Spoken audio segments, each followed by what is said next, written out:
Now we're looking at Revelations, and we've turned into chapter 3, and that doesn't mean it's any let up for the churches, the 7 churches that we see before us. And I just wanted to sort of capture your thoughts a little minute before we really dig into this and look at verse by verse. I wonder if you ever thought about this in the context of receiving a letter, or today receiving an email, or WhatsApp, or whatever, a Facebook message.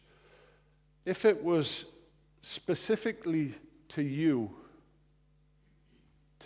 as a church, if that letter came through from the Apostle John, and he wrote to you saying, I've had a revelation from none other than the Lord Jesus Christ.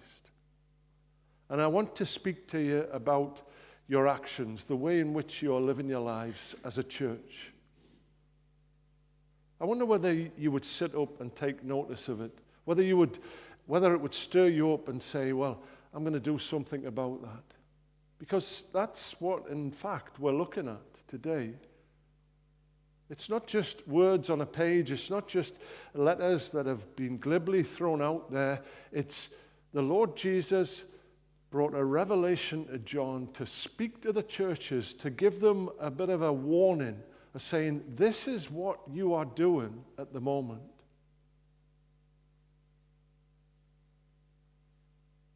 I certainly think we should sit up, even in this day and age. This is not a dead word. This is a word that is alive and so true, and it speaks into our situations again and again. Every generation, it speaks into how the church just gets into this downward slope of relying upon its own strengths. When we think about it, the Lord Jesus comes to John and he says, encouragement, condemnation, and repent. That's what he's doing through the whole cycle of it. He's addressing different issues, but in respect to the church, he's saying, where do you fit into this? And that's what he says to the church today. We don't need to go very far to see what state our church is in. Not this church, but the church of Scotland. And when we look at this particular letter to the church in Sardis, it speaks overwhelmingly to me that we should take note and we should pray these words into our lives. See, when we look at the first verse, it says, write this letter to the angel of the church in Sardis. And in effect, what he goes on to say is, I know your deeds, and you have a reputation of being alive. Now let's for a moment look at our own church, the Church of Scotland. It doesn't look very alive at the moment. In fact, it looks quite desperate. Churches closing all over the presbytery plans, which have brought us down to about 10 or 11 different presbyteries. It's in a financial state of collapse. If it was a business, I think Trump would have closed it years ago. Although we'll not go there, because he exaggerates a lot of things. But this is no exaggeration, is it? This is no exaggeration. The words here say, you have a reputation for being alive. The Church of Scotland has a reputation for being this church of the state, the church of the nation. But you are dead. It goes on to say, you are dead. No truer statement could be said about our current state of church.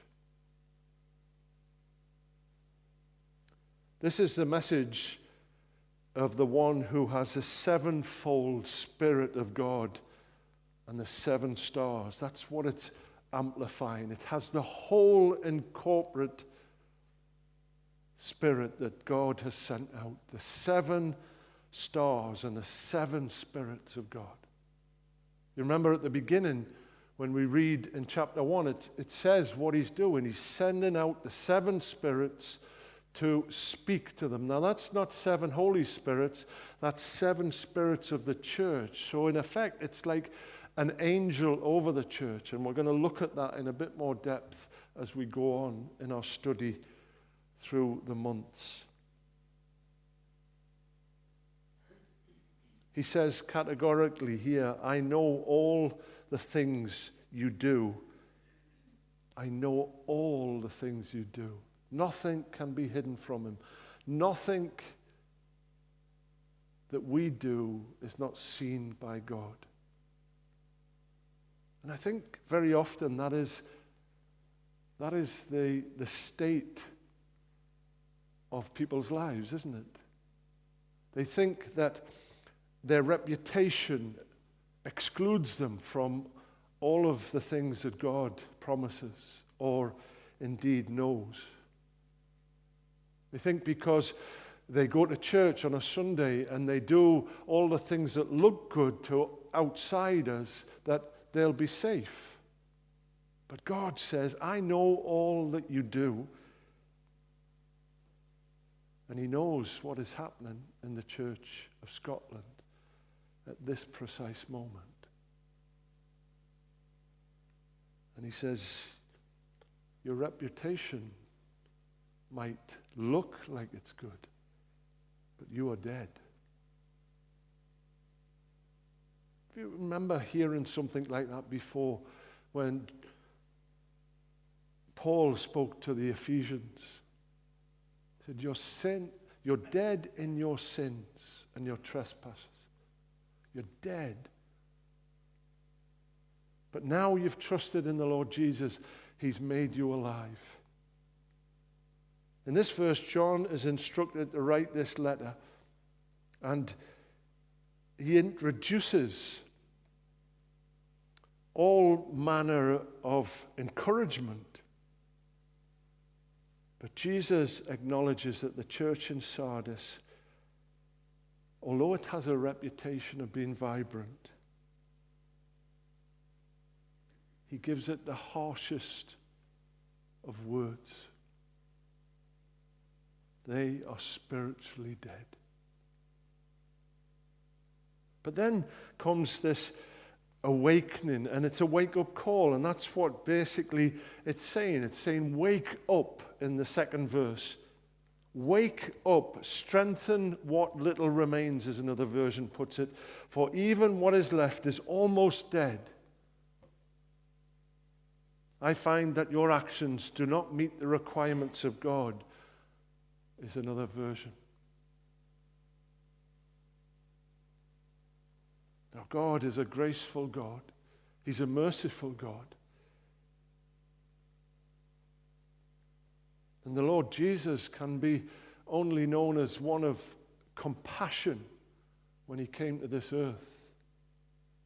But when he sees the state of the church and the plight that they are in, and to say such as that, these are Jesus' words that say, I find that your actions do not meet the requirements of God. That's basically what he's saying. And in the NIV, it says it like this: for I have found your deeds unfinished in the sight of God. So they haven't persevered. They haven't endured. They've just given up. Wake up, the Lord Jesus says. See where your errors are and turn to me. In this verse, Jesus delivers a strong, what is known as an exhortation to the church. He calls them to wake up from their spiritual sleep. and strengthen the remaining faith and works that you have available to you. See, here we see that the church is on the brink of spiritual extinction. That's the only way we can put it. And Jesus expresses his disappointment. They fall short of God's standards. There's a commentator has said this, that this is what verse 2 means, and it's called John Gill, and this is what he says. He interprets this as being, be watchful and strengthen the things which remain that are ready to die. For I have found thy works not perfect before God.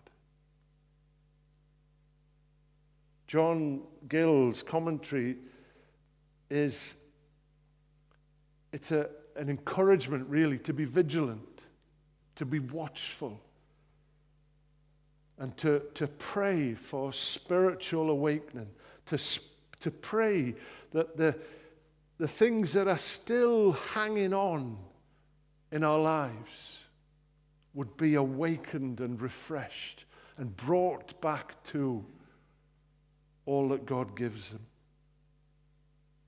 The exhortation, he says, is to revive and strengthen one's faith and actions. So we move on to verse 3, and it says, go back to what you heard and believed at first. We've heard that before in another church. Your first love is what you should crave after. Hold to it firmly. And then we see the usual. Repent and turn to me again. How many times do we hear that we must repent? See, many believers in the church today and right across the globe, they think that it's a once and for all statement. That I've turned to Jesus, I've repented, and that is it. Well, here we can see evidence, clear evidence, which says, repent and turn to me again. Jesus is a Savior who will accept you again and again. He doesn't shut the door once you've made that mistake and turned away from him. He opens the door continuously. He's knocking on the door tonight and saying, what are you doing with your life? Church, awaken. Come in. See, this verse, it continues the exhortation. The church is urged to return to its foundations, to its teachings and its beliefs. They are to hold on to these firmly, gripping them, and really repent from the spiritual complacency, from the way in which they've just allowed things to go dead. That's a warning that is very clear for us. And he goes on to say, if you do not heed this call, Jesus will come again like a thief in the night. Now, I remember the days of the cross and the switchblade. I don't know whether you can ever remember that film, but it was a film that it spoke heavily into my life, and it spoke heavily about how the Lord can change a life from such a dramatic life of crime to a life of doing good, of being Christ's, in the midst of a horrific area of New York. It was such an instrument into my salvation at that time, and a one that has been revamped again and again for people to see. And here is what that film was about. That Jesus would come back, and they didn't have time to wait They didn't have time to live a lifetime without the Lord Jesus. Perhaps you remember that story, and it's a one that you can watch again and again. So powerful that he comes like a thief in the night. We see in verse 4 that yet there are some churches in Sardis who have soiled their clothes with evil. They will walk with me in white, for they are worthy. The NIV, I'm reading out of a few different versions here because it just gets an emphasis of what it looks like. Myself and Jack were talking this afternoon about how different versions can sometimes awaken the text up to you. And this one is particularly, I believe, a worthy one of a little bit of in-depth study. And here's what he says in verse 4 in the NIV. Yet you have a few people in Sardis, a few people. Brings you back to the story, doesn't it? If there's not 10, will you save them? It says here, doesn't it? Yet you have a few people in Sardis who have not soiled their clothes. They will walk with me, dressed in white, for they are worthy. Now, there's a beautiful scripture, and I'm gonna look at it here because I've got an app that gives me the Greek, and all I need to do is press on the particular word, and it tells me what that Greek word means. Now, when we look at the word soiled, to stain, sully, to defile, to contaminate morally. And when we look at the word, they will be dressed in white, it brings up this light, bright white, whitening, glowing white. Now, to be dressed in it, the word comes from those who would approach a temple, those who go and work in the temple. And if you remember our studies in Exodus, it brings us to the point of, remember the refinery that the priests and the workers of the temple used to have to be dressed in, how specific it was and how clean and poignant it had to be. That there could be no stain on any of them. They had to be cleaned meticulously. And this is a point that we need to make to this. There are a few in Sardis who have not soiled their clothes. What it means is there are a few who are morally standing right. And the Lord wants to encourage people that those people will be dressed in white. They'll be dressed in white when the day comes when we meet the Lord Jesus.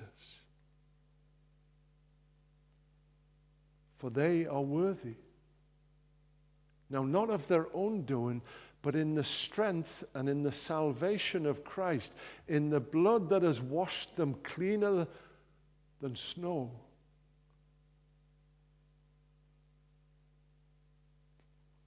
The people who were dressed in white that went into the temple, and no matter what faith it was, they could not go in without a blemish, with a blemish on them or any way. They had to be clean.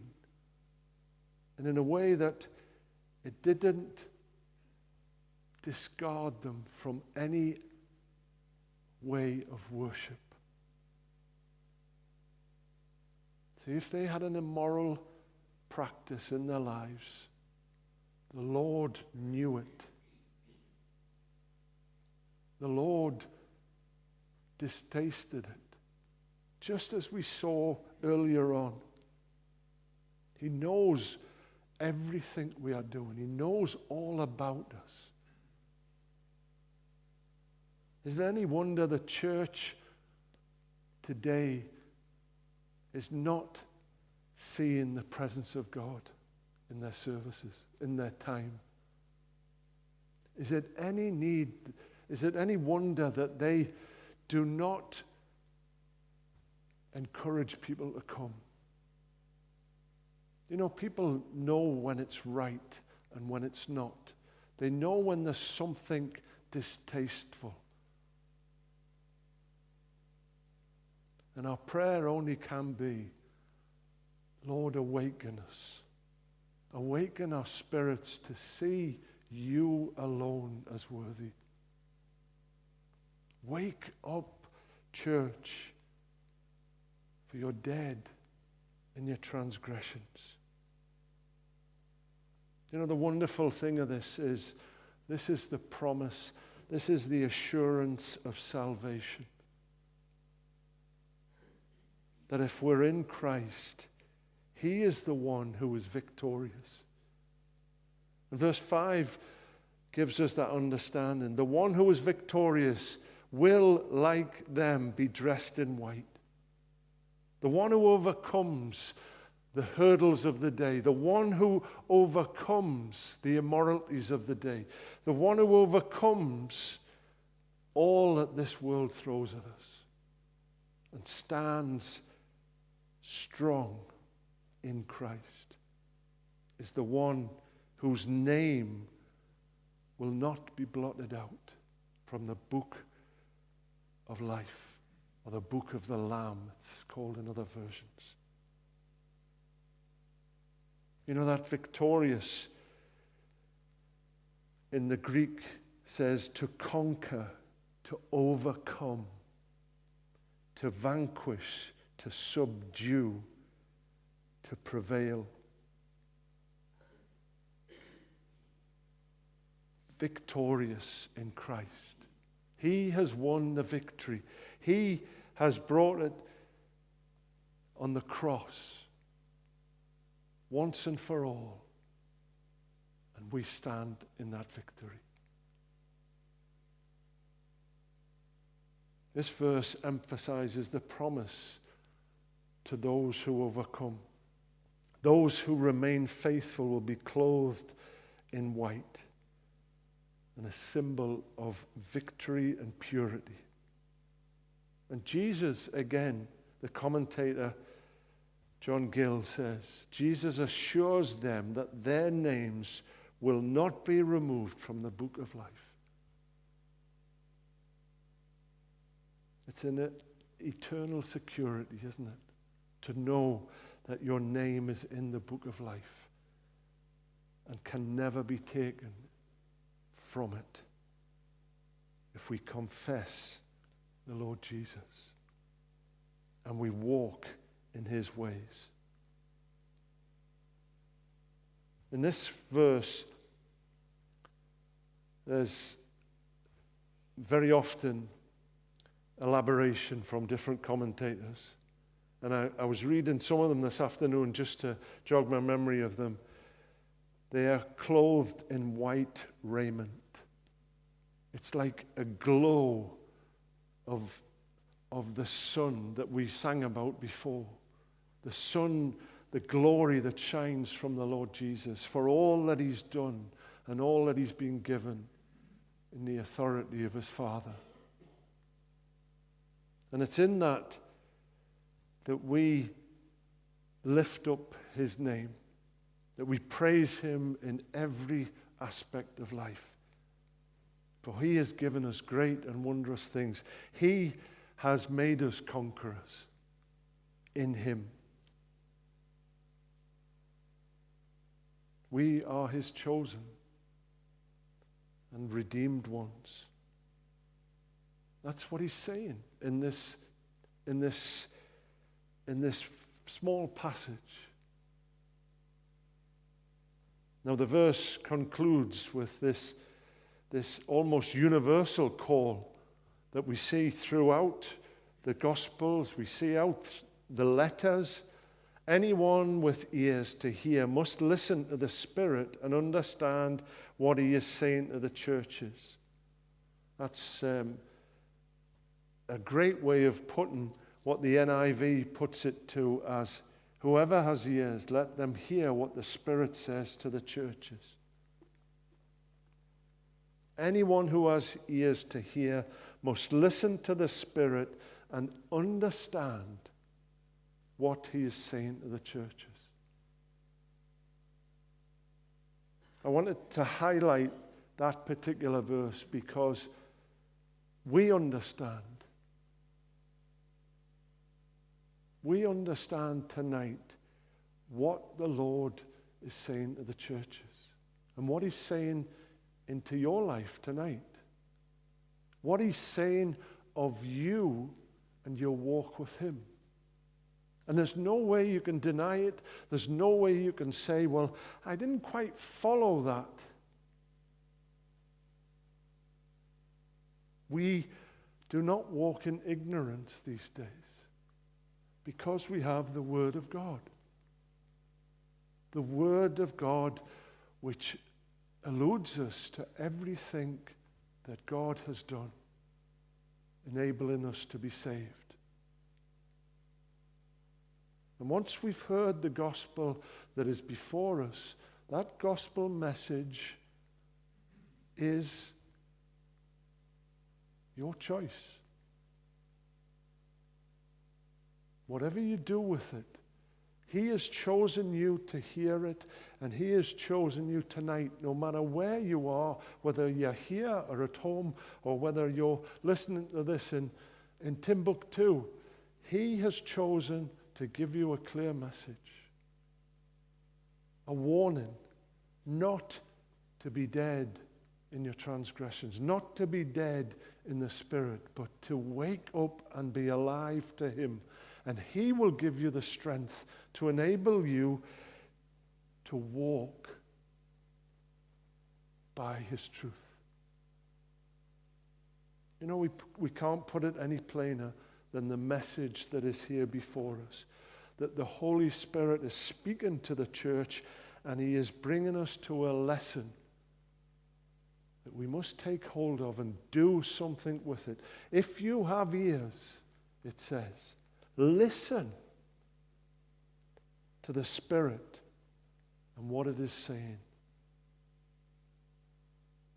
This is as verse by verse exposition as I can do, an exposition in the progress and the instruction and the rebuke and the encouragement. It's the most I can do. It's now up to us, and it's up to the church of Christ, whether we go with it or we turn against it. You know, the spiritual awakenings that we often talk about and hear about, they were desperation. They were desperate to know the Lord because there was absolutely nothing else alive.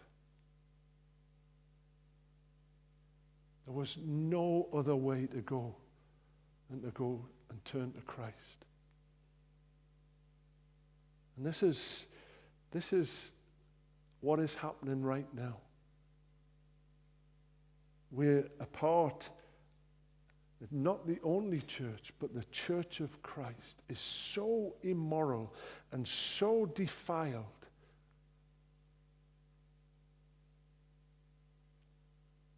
that these words may very well come true soon. Our prayer is that we will wake up before he comes.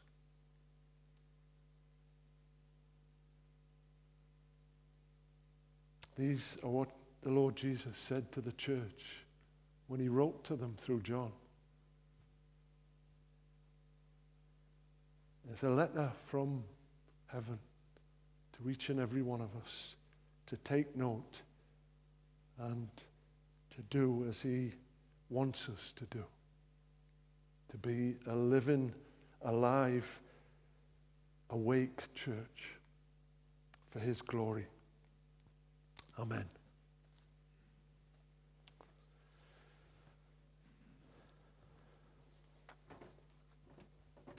We're going to sing our last item of praise, and then we'll pray before we go. Lord, I come before your throne of grace. I find rest in your presence and fullness of joy. In worship and wonder, I behold your face, singing, what a faithful God have I.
May the grace of the Lord Jesus Christ and the love of God and the fellowship of the Holy Spirit be with us all, now and forevermore.